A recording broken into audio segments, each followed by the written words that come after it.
I'm Melissa Kenney. I'm the Director of Research and Knowledge Initiatives and Principal Research Scholar in Environmental Decision Support Science here at the University of Minnesota's Institute on the Environment, or as we call it, IonE. Today, I'm incredibly excited to welcome you to this special Earth Week People and Planet conversation. We launched People and Planet in 2020 as a space to have wide-ranging conversations about the intersections of climate and the human and natural systems that shape our world. Today, we are focusing our People and Planet conversation on the 5th U.S. National Climate Assessment, or NCA-5, as you might hear us call it, and the important thoughts about what it means for the Midwest region. NCA-5 is the most comprehensive analysis of the state of climate change in the U.S., providing important information on how people are experiencing climate change, the risks we face now and in the future, and the state of climate mitigation and adaptation responses. NCA-5 was the most inclusive and diverse U.S. National Climate Assessment to date. It included the expertise of nearly 500 authors and 250 contributors from every state, as well as Guam, Puerto Rico, and the U.S. Virgin Islands. Additionally, NCA-5 is used by communities seeking to implement actions and to mitigate greenhouse gas pollution and to build resilience through climate adaptation. Today, I'm honored to be joined by 3 others, in addition to myself, who worked on various chapters of the report. In a moment, I'll introduce the rest of our conversation participants. First, however, I wanted to begin by acknowledging that our University of Minnesota system has campuses that are located on the traditional and treaty lands of the Dakota and Anishinaabe people. Tribes were forced to cede this land. We sometimes describe the Institute as a scholarly community, committed to building a sustainable future. And saying that demands questions like, with whom and in what ways? This is complex work and it's not ours alone, a theme I expect we'll return to in today's conversation. And so we acknowledge both past and present injustices as we seek to improve and strengthen our relationships with the 11 tribal nations in Minnesota. Before we begin the conversation, I have a couple of very quick logistical notes. First, if you have questions for our speaker, we are reserving some time toward the end of the discussion. Please add any questions in the Zoom Q&A. We'll try and answer as many as we can. Closed captioning is enabled and available. We will be recording the conversation and we'll share this along with other resources mentioned in the follow-up message later this week. And now to the main event. It's my pleasure to introduce our panelists. And I'll invite you to turn on your camera when I call you. First is Fayola Jacobs, Assistant Professor in the Humphrey School of Public Affairs and IonE Associate. Second is Heidi Roop, Director of the Climate Adaptation Partnership, Assistant Professor and Extension Specialist and an IonE Associate. And our third is Sara Smith, Midwest Tribal Resilience Liaison for the Midwest Climate Adaptation Science Center and the College of Menominee Nation. So I'm going to jump right into the conversation. And so to get us started, I'm wondering if you all can share one thing about your chapter that you think people should know and why. And perhaps before you can introduce that, I'm wondering if you could share a little bit about your expertise and why you might have been invited to be one of the authors of the 5th National Climate Assessment. Heidi, can I start with you? No pressure. Thanks everyone for being here, and to the Institute on the Environment for the opportunity to sit on this panel with my incredible colleagues and friends. So I am an assistant professor of climate science who really focuses on the application of climate science in decision-making across the Midwest region. I think that's partly part of why we were invited to contribute to the Midwest chapter of the 5th National Climate Assessment. But I think it also really highlights a key part of what the NCA-5 is endeavoring to do as it evolves as a contribution to the national landscape around understanding not only the risks that climate change poses to our economy, to our communities, and to our natural ecosystems and the resources upon which we are all reliant, We really, I think one of the things that's a through line through the whole report, but I know we spent a lot amount of time, and Sara was part of the Midwest chapter as well and can attest to this, really talking about how to reframe climate change in this assessment by not only focusing on the risks, but critically focusing on our responses and how we prepare and prevent the problem of climate change from getting worse. And so in that, I think one of the key messages I hope people walk away with, particularly from the Midwest assessment, but I believe this to be true across the whole assessment, is that there is demonstrated capacity for both mitigation and adaptation in the Midwest and across the whole nation. But there are so many examples that we articulate and that frankly are already out of date because there's so much increasing investment and action as it relates to climate solutions on the landscape. Just briefly, a couple of examples. There are billions of dollars of federal resources that are encouraging agricultural producers to implement climate smart practices. Land managers across our forested landscapes are documented to be actively adapting to climate change. We know that we have great examples of where public health professionals and our emergency managers are leading the way in building resilience and preparing communities and their own response systems so that we can be responded to the challenges of climate change. And finally, there's over $36 billion in investments that are going into critical infrastructure projects around the region. And so suffice it to say that while we know the science is very clear that we have challenges, the Midwest is helping to lead the way in the context of solutions. Sara, I'm wondering if I can call on you next to add about what you're seeing in terms of the Midwest, but from the perspective of our sovereign nations that reside within the Midwest region. Yeah, so Sigoli Swapigu, Sarah Smith Nyungiat, Onioteaga na iyo kale wagwaho ni wagadaloda. I'm Sarah Smith, and I'm a citizen of the Oneida Nation and a Wolf Clan.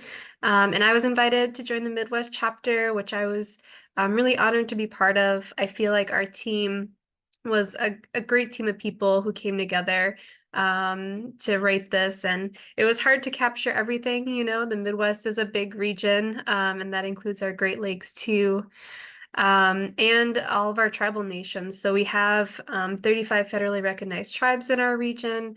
And so I was asked to be part of the chapter based on my expertise in the work I do as a tribal liaison, but in my previous work as well. So even with my master's and my other previous positions, I have worked with Indigenous peoples. And so one of the things that from this chapter is really making sure that Indigenous voices were heard and acknowledged, not just, you know, as a checkbox to be included, but really thought about. And so we even made sure that the language we used was really intentional. So talking about beings instead of species, and then our relatives on the landscape instead of resources. So kind of shifting that paradigm to really incorporate those worldviews from Indigenous peoples. So I was really honored to be part of this, and I'm hoping that you know, we continue to share what we've done and hopefully inspire people. Thanks, Sara. And one of the things that was new in the Fifth National Climate Assessment was actually a chapter on social systems and justice. And so, Fayola, I'm wondering if you can share a little bit of the insights from that chapter and who you are. Hello, everyone. So honored to be here with all of you. So I'm Fayola Jacobs, an assistant professor in the School of Public Affairs, and a lot of my research focuses on environmental justice approaches to understanding and addressing disasters and climate change. And that's one of the reasons that I was invited on to the chapter. So initially it was called Human Social Systems, and then we realized that a lot of the things that we were talking about and focusing on were really about justice, particularly environmental justice. And so our entire chapter is really framed around environmental justice and the principles and the types of justice that are necessary to get us there. And so one of the things that I think is really important about this chapter, and just important for me as someone who teaches environmental justice courses and often spends so much time talking about environmental injustices, is that even though we discuss a lot of the issues, like, for example, with migration, thinking about internal migration and a lot of the past discrimination that communities face during buyout processes, as well as the lack of transparency, we have a couple of examples of ways that things have been done well in community and engaging communities, particularly not a Midwest example, but the Kinawa tribe in central coastal Washington and their engagement process as the land that they live on was increasingly becoming eroded by sea level rise, and the desire to move to higher lands to protect their livelihoods. And so that process throughout the tribal members, one of the team members who worked with this tribe really spoke about the way that the nation was really excited about the ways that they were engaged throughout the process and had a lot of control over the process. And so it really just highlighted to me the ways in which we can do a just transition, we can do it well, but we have to be thoughtful, intentional, and really engage communities that have been essentially left behind by these processes of climate change, colonization, and other vulnerable making processes. Well, I think that's one of the reasons why I was invited to be an author of the 5th National Climate Assessment was I'm a decision scientist, so I am constantly thinking about the future, because when you think about decisions are the ways that we transform our future.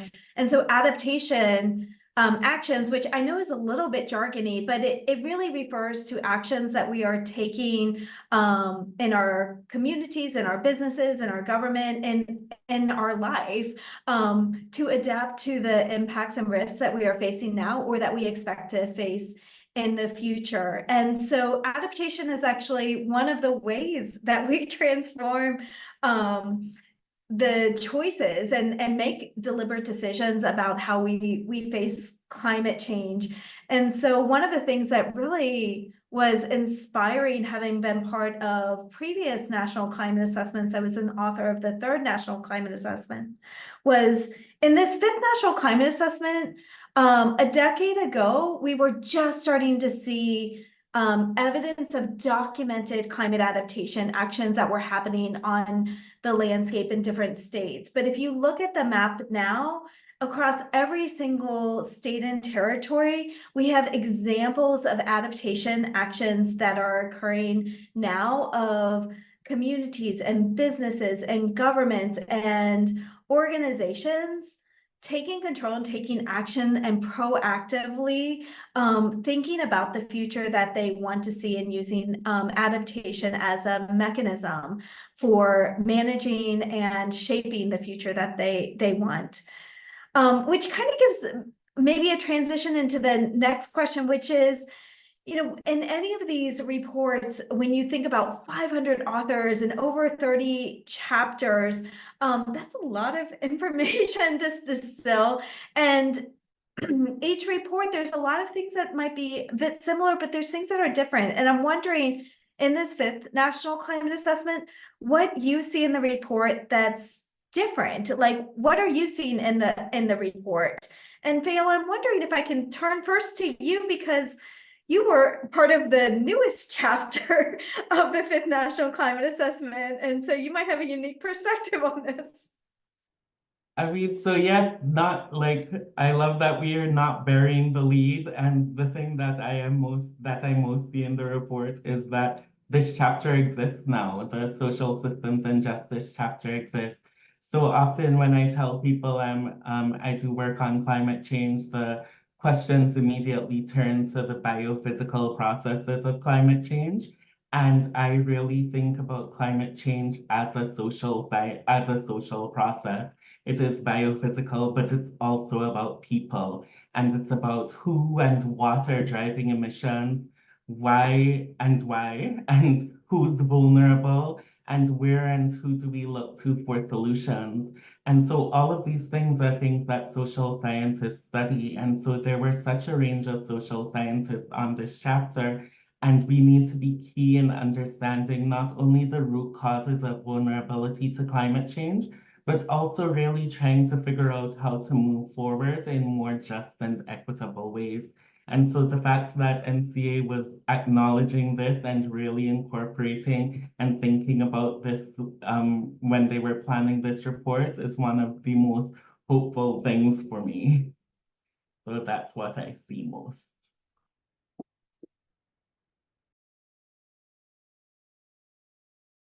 Yeah, I can go off that too. So one of the things that in this report that I saw kind of be expanded from the last assessment.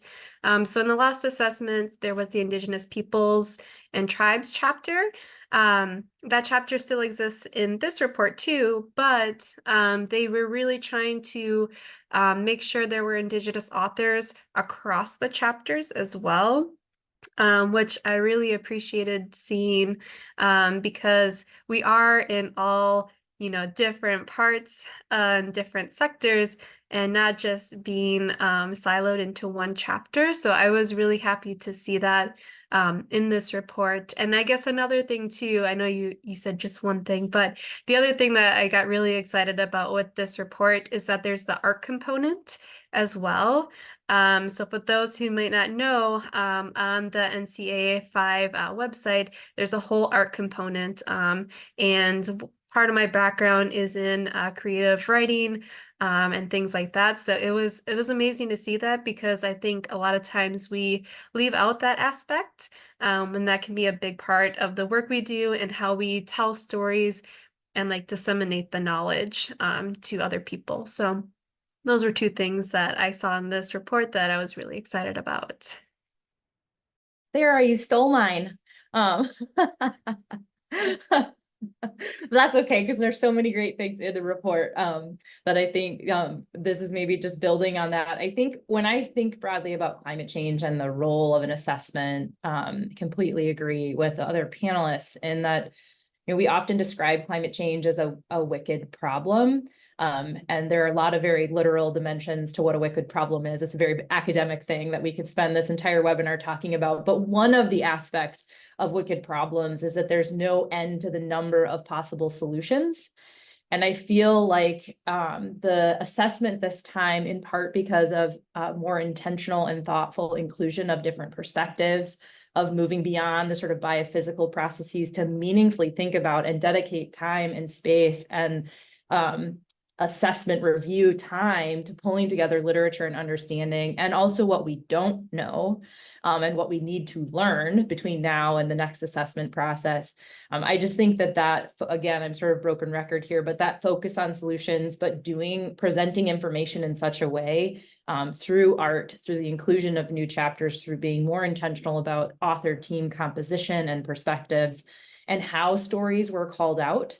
I know in the Midwest chapter, we were starting this process during the COVID-19 pandemic, and there were lots of questions around risk communication and the impacts and connections between COVID and health. And in that process, one of our Midwest chapter authors, Brenda Hoppy, was really a lead in coordinating with the health chapter and other chapters to actually create a call out box specifically as it related to COVID-19 and climate change. And I think those we're always under tight word limits and pressures that you don't realize if you aren't actually on an author team. I didn't know how really cutthroat the word count gets. And so being able to create space for these important conversations and call outs, I think was really important if we are really to start treating these assessments in a way that acknowledge really the multiple dimensions of what wicked problems mean, but also the multitude of solutions and myriad perspectives required to confront these really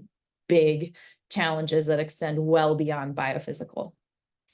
When I think building off of that wicked problem, I mean, when you think about adaptation and that like range of potential solutions, it also isn't surprising that one of the things that we found in the report is that there's lots of examples of incremental adaptation actions, but what we really are seeking is more transformative changes. And what we're really going to need is more transformative changes. And what I mean by that is that within communities, if we're dealing with heat waves in the summer, and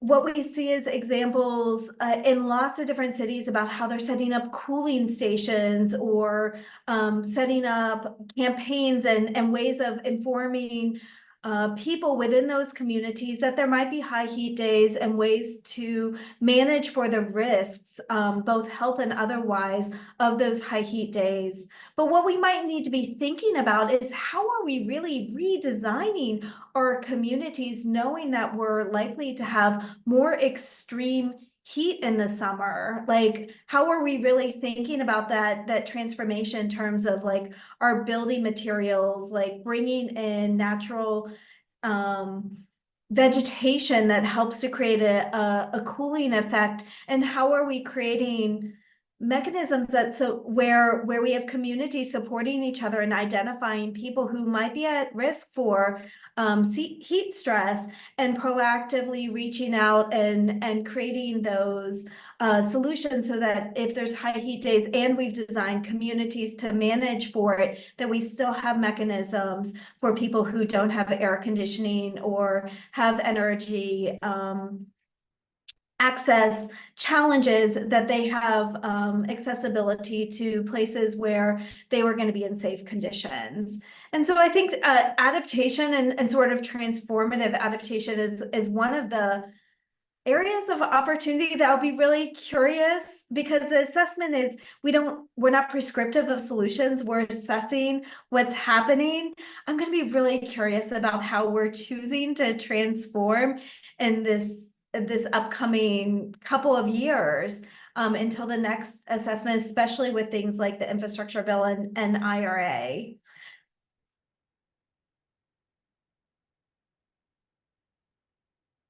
So maybe to transition from that, I'm curious, what gives you hope? I mean, with climate change and Earth Week, it's this, a lot of people have complex emotions that they're holding at the same time, of feeling a lot of doom and gloom about the choices that we've already committed ourselves, but potentially a lot of hope about like what we can do and the choices that we can make that will transform the future that we feel like we might have committed ourselves to.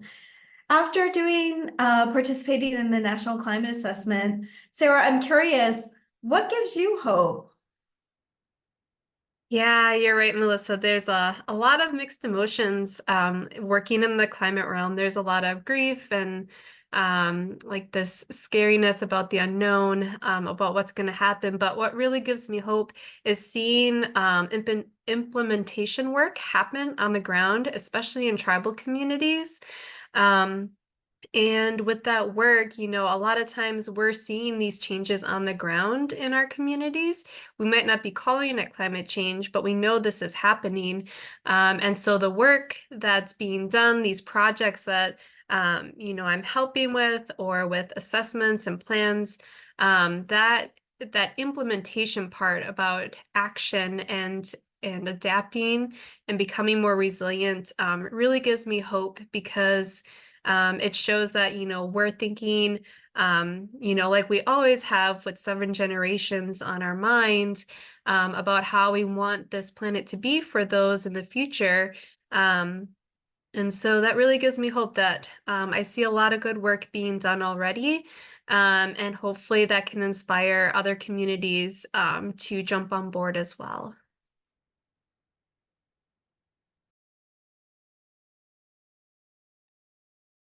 I mean, lots of things give me hope. I really like Mariam Kaba, who's an abolitionist activist. It says hope is a discipline. And I really like that framing, because we have to work at it. We have to work at the hope. It doesn't always come easily, but we keep stepping forward and learning to do that and flexing and growing those muscles.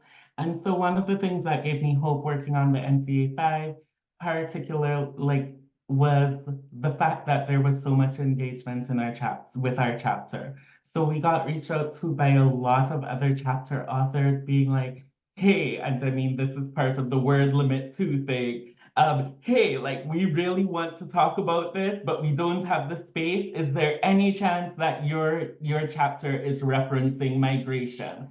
Because we would like to think about that. And so we had all these cross-cutting chapters that were really thinking with each other and like working across these usual silos and really thinking about social systems and justice. And I mean, part of me was like, what happened before this chapter was here? Where did all of this go? But part of me was just like, this is such a great experience where all of these people from all of these experts from different disciplines are really engaging with this. And then like, I mean, to pull on Heidi's Wicked Problems reference again, it became this really iterative process, which wicked problems and the solutions to them are, where we're trying to figure out what we need and then building it and then realizing there's something else we need based on the parameters of that. And it was just like a really beautiful and challenging and rewarding experience that I think that community that it created, this community of scholars, of thinkers, of community members was just really beautiful to me. I agree. And I'll maybe build on that as I'm sort of reflecting on in the context of the NCA 5, what gives me hope. Again, I think this is a whole webinar we could have in its own right. But I think to build on that, I alluded to this, and I don't know that many people are familiar with how these assessments are structured, in that at the very end of every chapter, is essentially the what we don't know and what we want to learn list.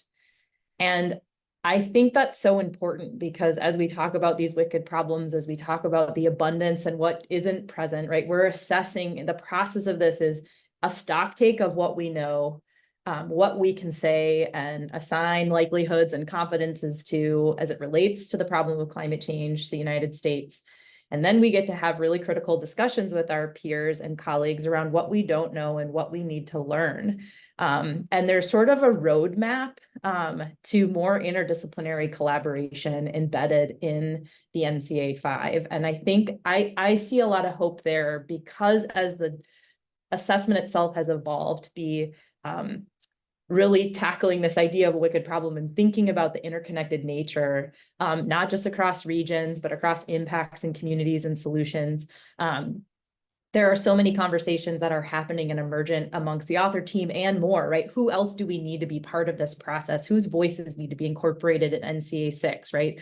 Planning is already underway for that. What does it look like? How does this assessment serve communities now, and how does the next assessment really leverage strength, expertise, and knowledge? And so I see a lot of hope in that roadmap that is maybe underutilized, but I hear a lot of conversations and interest in more new partnerships and endeavors to learn and grow so that when NCA 6 is in development, we're advancing our knowledge and understanding, again, in the spirit of really thinking about the context of this wicked problem and critically those solutions and what's being done. So that are many feet being put one in front of the other. And I find hope in that, and also hope in that there is a lot of inspiration and desire for more collaborative, creative collaborative work ahead as we look to NCA 6.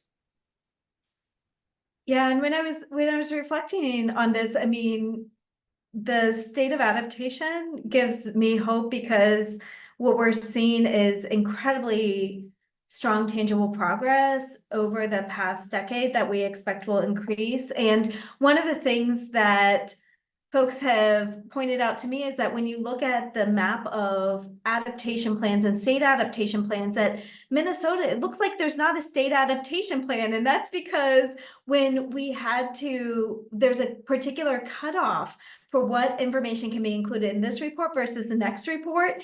And the cutoff was right before the state adaptation and resilience plan was released. And so We know that Minnesota has a climate adaptation plan. We know a lot of our counties and our communities have adaptation plans. And actually, one of the things that gives me hope is that people are paying attention to that. And then also, Heidi, you and I are working with the state, and we're also trying to develop new collaborations with communities where we can think about how do we take those plans and develop indicators and ways of tracking and creating accountability and transparency around the goals that were community defined and community identified towards really assessing like the progress that we're making or potentially not making across those.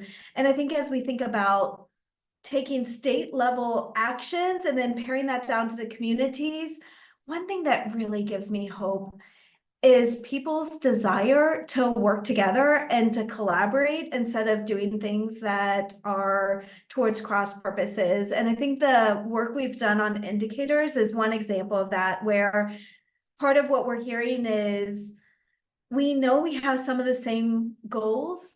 How can we work together to achieve those goals so that 1 + 1 might equal more than 2, might be 3 or 4, because we're working in ways where what we can do collectively might be adding up to more of a transformative change, even though if we were doing it individually, it might be incremental.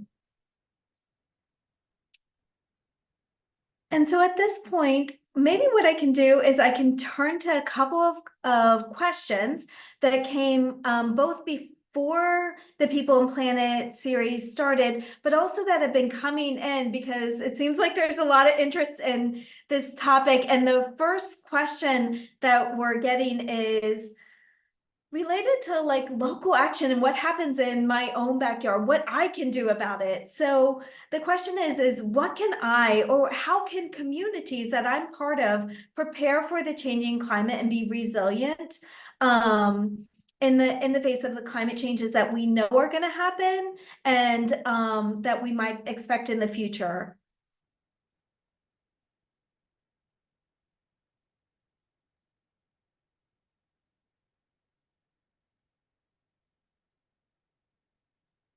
Melissa, you want me to jump in? Yeah, jump right in, Heidi.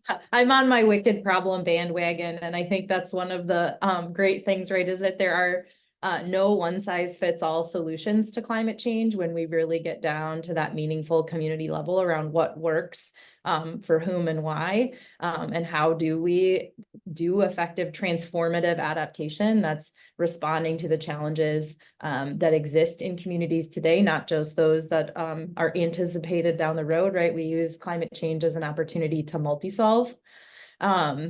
Right? If we're not doing it right, in my opinion. But there's so many things, and I can speak, in the context of Minnesota, and there are a lot of examples from the Midwest chapter of adaptation actions that are taking place, as well as nationally. I know, Melissa, you got to help do a stock take on how many adaptation actions, and there's some really great figures in the assessment that outline different combinations of adaptation investments that actually bring co-benefits, and that they can bring alongside the adaptation some mitigation benefits. So these involve things like green infrastructure, thinking about urban forests or green rooftops, thinking about urban agriculture, thinking about blue spaces as both critical for community health and well-being, but also mitigation benefits and adaptation resilience benefits. And so in Minnesota, there are a lot of local plans and regional plans.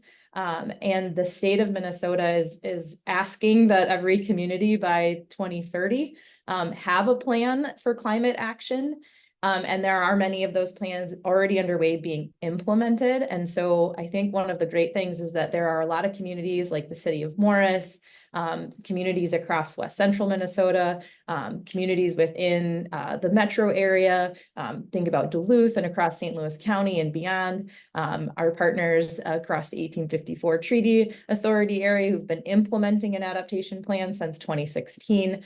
There's a lot of knowledge exchange and peer-to-peer learning to really figure out how do we choose the things and iterate in the ways that make sense for the things that we prioritize and value.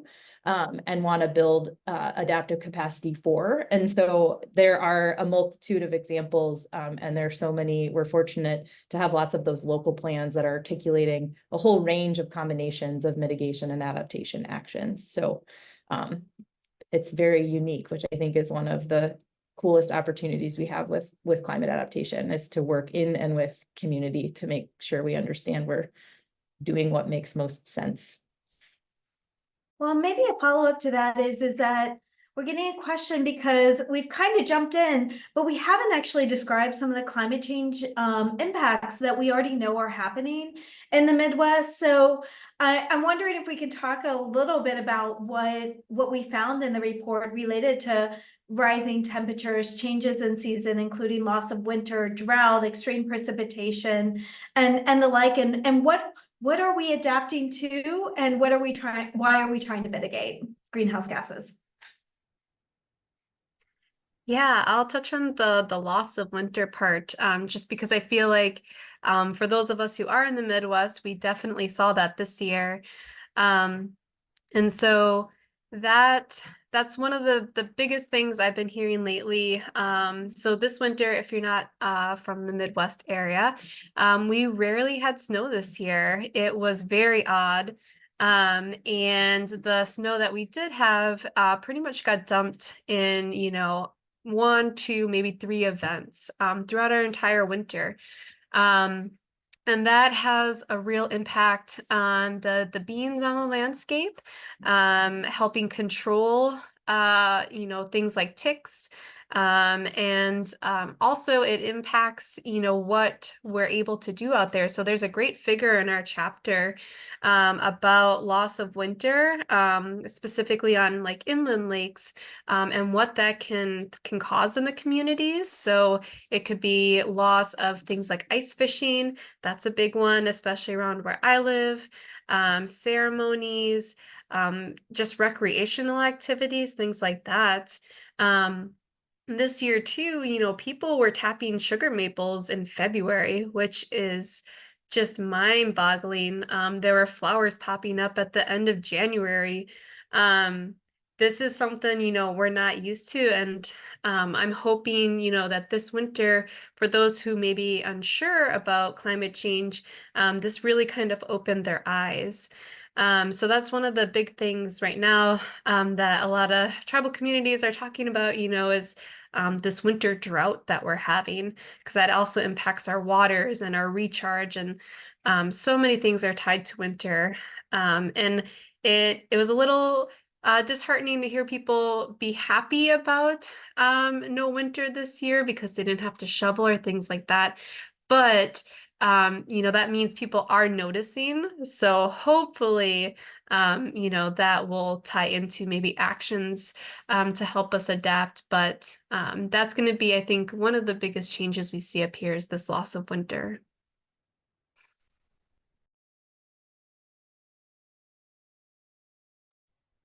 I can just add briefly, and also in addition to the art by climate that's included in the NCA 5, there's also a new NCA 5 Atlas that is an interactive platform where you can actually look at new future climate data and layer in a range of different variables to understand what different thresholds of warming may mean in terms of the physical impacts of climate change in a geography that you identify with or are interested in.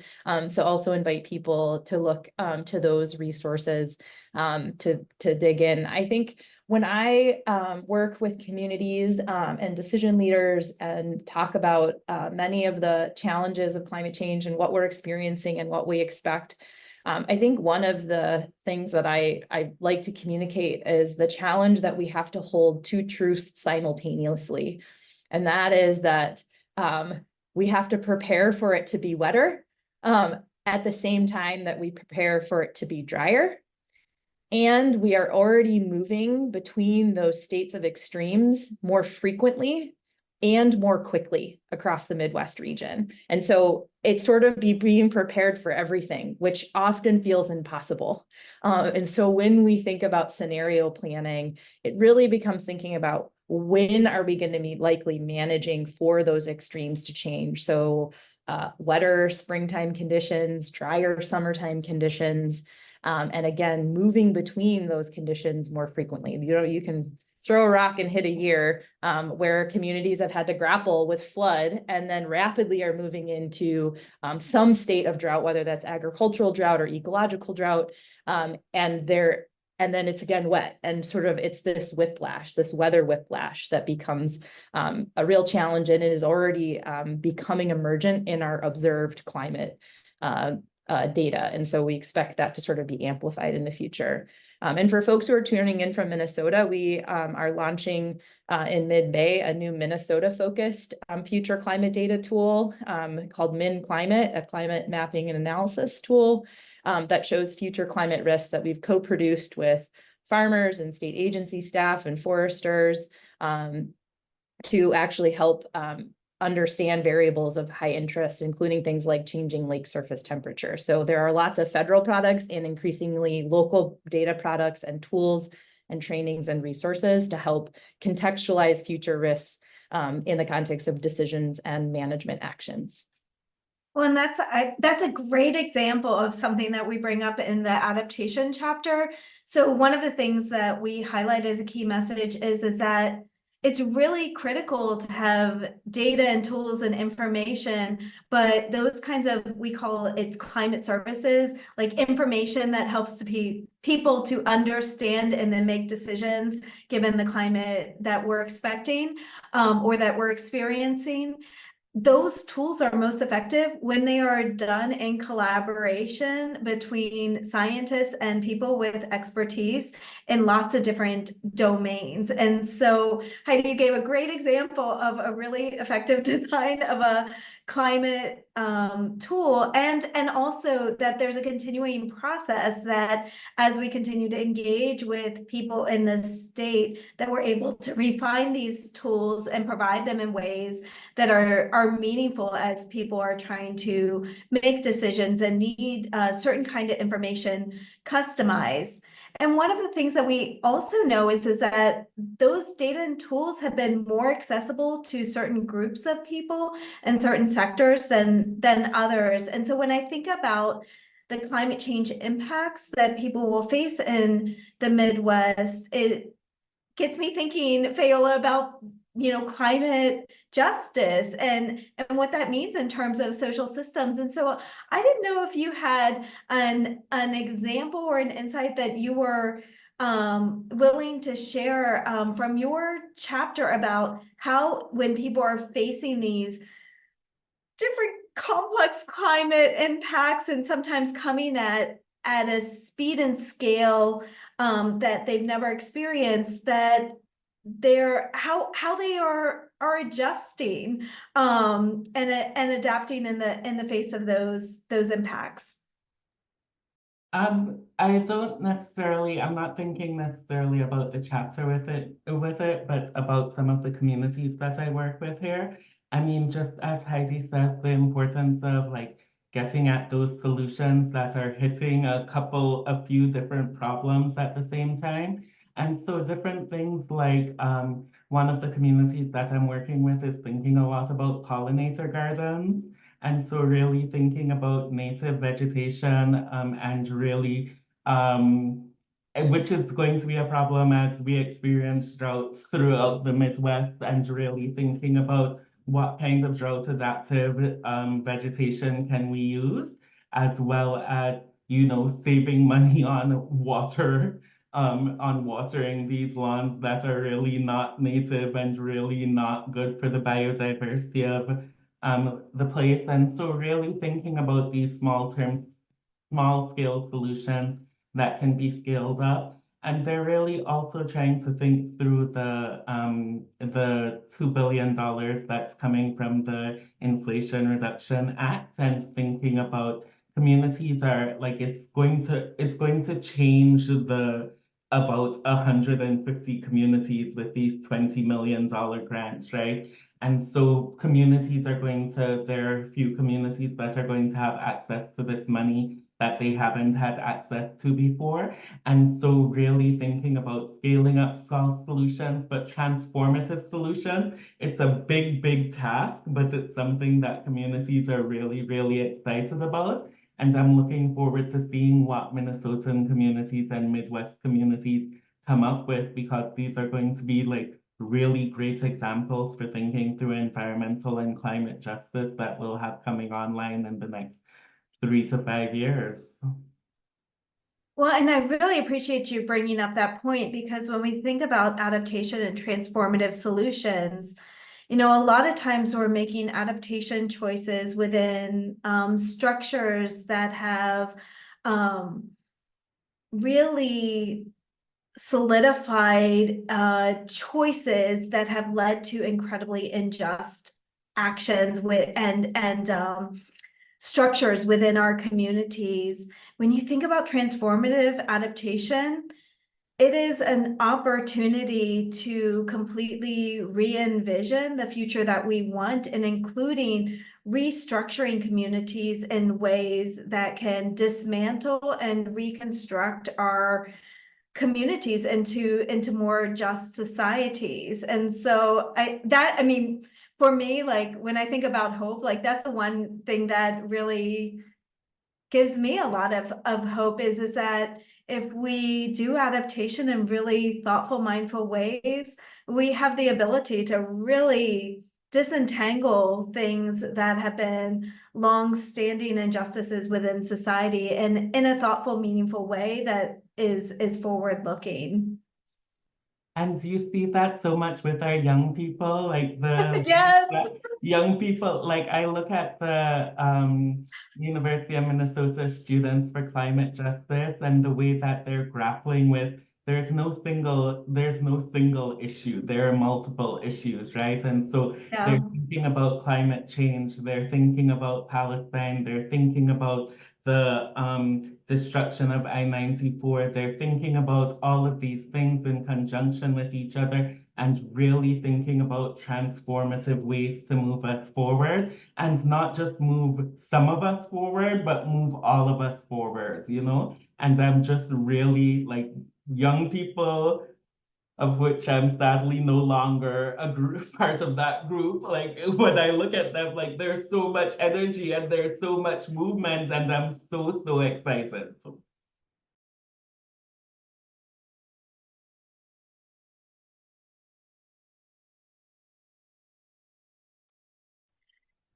So as we looked from NCA 5 into future reports, I'm curious, what's one or two things that you're hoping that you might see if we in the next report? And that might be scientific advancements. It might also be things that we observe in our society and community that we're able to share.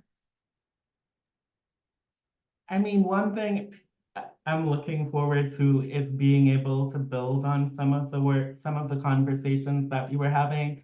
The other chapters had the, I don't want to say luxury, a less big word than luxury, but really had the ability to look back at past chapters, like and engage with what they had said, but not spend all the time recapping. And so I'm really excited to work with this baseline that environmental justice matters, just transition matters, and just transitions are possible, and start really building on that for all kinds of things, like thinking about the ways that we communicate climate change, thinking about the ways that we engage with histories of climate injustice, and the ways that those can help us, those lessons can help move us forward in the future.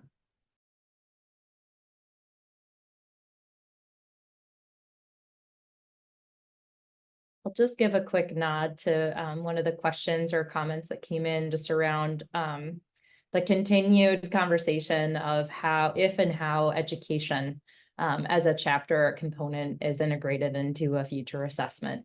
So I know there are a lot of amazing brains working on how to do that. And there was a lot of conversation how to fit that in, because it could show up in every single chapter of the assessment. And so I know I'm interested to see how those conversations evolve in terms of thinking about how to call out the criticality of education, the role of education, and also what we understand and the evolution of thought around climate education, both informal and formal education. So that's a space I'm watching keenly. And Melissa mentioned the term climate services, and so I know our friends in Canada are actively thinking about a dedicated climate services chapter in their kind of equivalent national assessment process. And it would be fantastic to think about how to pull that out as a body of knowledge and process that would be part of the assessment, given it is there's a depth of literature there that I think could be important for informing both usability and application of the assessment themselves and the associated tools. So those are two things where my mind is currently spinning and thinking about what's next and what's possible. Yeah, well, when we think about climate services, because that was one of the key contributions that I helped to shape within the adaptation chapter, is one of the things that has continued since the third, fourth, and now in the fifth adaptation, National Climate Assessment, is a chapter on indicators. And that's been really critical. And I would love to see that expanded in the next National Climate Assessment, in part because some of the things that we care about the most are the most difficult to measure.